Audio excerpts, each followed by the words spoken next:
Sinon, on va surtout s'attarder pour le reste de l'épisode à Mother. Avec un point d'exclamation. Mother. En 2017, à ne pas confondre avec Mother de Bong Joon-ho en 2009. Fait que lui, il n'y a pas de point d'exclamation. Et c'est pas du tout le même film. Donc là, on est avec Jennifer Lawrence, Javier Bardem, Ed Harris, Michelle Pfeiffer. Il y a un gros casting quand même. Moi, j'ai vraiment aimé ce film-là. Oui. C'est quand on parlait de ride émotive, là, il nous en fait toute une. Ça vire sur un moyen temps. Écoute, on va sûrement avoir les spoilers parce qu'on peut pas... Là, c'est sûr qu'il y en a, mais en même temps, c'est tellement un film qu'il faut que tu vives. On ne pourra jamais l'expliquer puis que ceux qui ne l'ont pas vu aient une idée claire de ce que c'est. Faut que tu le vives. Ouais, on va être complètement flou si on veut éviter tout ça. Écoute, lui aussi a été vendu un peu horreur et ça l'est, il y a une imagerie horreur. Il va emprunter un peu au style justement la maison hantée, mais là on n'est pas là-dedans, mais l'idée de la maison, Amityville. Là, c'est la maison a quelque chose et il se passe des choses. Il y a comme une imagerie là-dedans. La maison est un personnage. On ne sort pas de la maison. Tout se passe là-dedans, à part un shot extérieur. Mais tout se passe dans la maison. Oui, une maison d'ailleurs qui a été construite, je pense que c'était à Dollard des Ormeaux ou Bakersfield, en tout cas, Québec, dans le West Island, parce qu'il l'a reproduit à l'intérieur dans le studio Mells pour avoir un meilleur contrôle, dans le fond, toute la séquence de fin, mais ils l'ont fait pour vrai dehors. Dans le fond, ce qu'on voit, c'est le champ là-bas. Ils ont juste refermé un peu en CGI. Là. Mais ouais, c'est ça. Ça a tout été fait ici. Mais si on peut essayer de raconter l'histoire, on a un couple, une femme qui travaille sur rénover la maison avec son chum, mari, plus vieux qu'elle, qui lui est un poète. Xavier Bardem, qui passe son temps à écrire, mais qui est un peu en panne d'inspiration et qui vont recevoir une visite impromptue d'un médecin. Qui s'appelle Men. Et qui va être rejoint par sa femme, puis après ça, les enfants. Fait que on commence un peu home invasion. En douceur. En douceur. Comme un genre, quelqu'un. Poliment. On va l'accueillir. Il est venu.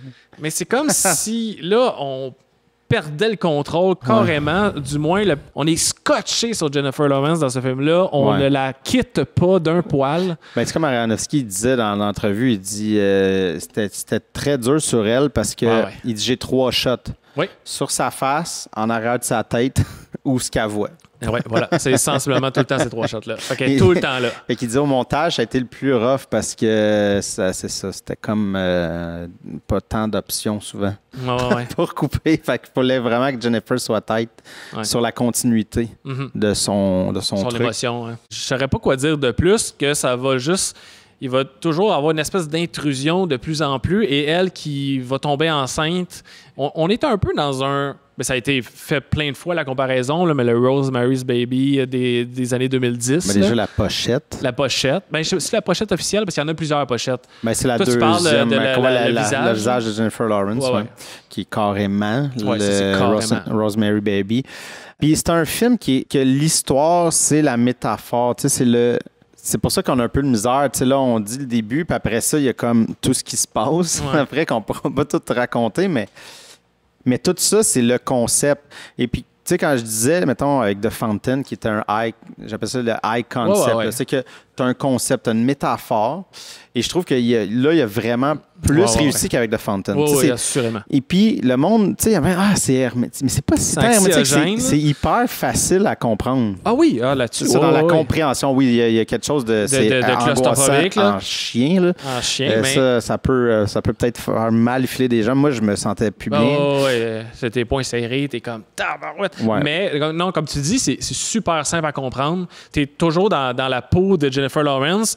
T'es toujours dépassé par tout le monde. Puis c'est comme si tout avait une raison. Fait qu'elle a comme pas le choix d'accepter. Non, mais il cherche une place pour coucher.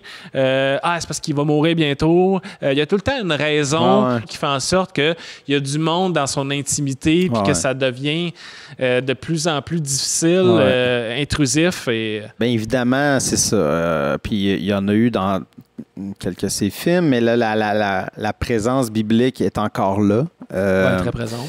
Et là, c'est ça. On va rentrer un peu dans le concept parce que là, on flirte à côté, mais Puis en même temps, c'est ça que j'ai envie de jaser avec toi. Parce que c'est ça qui nous reste à la fin, l'espèce de c'est-tu vrai, j'ai-tu bien compris? Ben, autant qu'une histoire biblique, j'ai parlé de Noah, moi. Mais là, l'allégorie, je suis comme l'allégorie est intéressante. C'est qu'ils utilisent cette imagerie-là, mais pour dire autre chose. Tu sais, au même titre, mettons que dans Pi, il y avait la cabale juive, puis tout ça, puis il y avait le côté malsain de la religion, malgré que là, c'était juif, mais il visait, c'est global. Là aussi, ça revient, le côté malsain de ce pattern-là, de la religion, donc le Dieu qui est Javier Bardem, qui laisse faire un peu toutes ses créations, que tout dérape, mais c'est comme, mais non, mais c'est ça, puis... Ultimement, c'était pour raconter, moi, c'est moi je l'ai plus pris, mais évidemment, la destruction, comment l'homme finit par détruire la planète, sa maison. Oui. Notre maison, on la détruit, on saccage tout. On se l'approprie. C'est à nous autres, on pète tout, puis il y avait beaucoup aussi, je sais pas si c'était dans cette idée, mais quand tu regardes ça, la société, mais en même temps, ça fit avec la région, mais la société patriarcale, l'espèce de la femme qui est complètement sans voix, elle n'a pas le droit, tu sais, comme parce que tu dis depuis tantôt, là, elle veut... Elle est obligée d'accepter tout. Puis elle n'a pas son mot à dire. T'as pas ton mot à dire, c'est ça. Puis il est très méchant avec elle, il est très désagréable avec elle.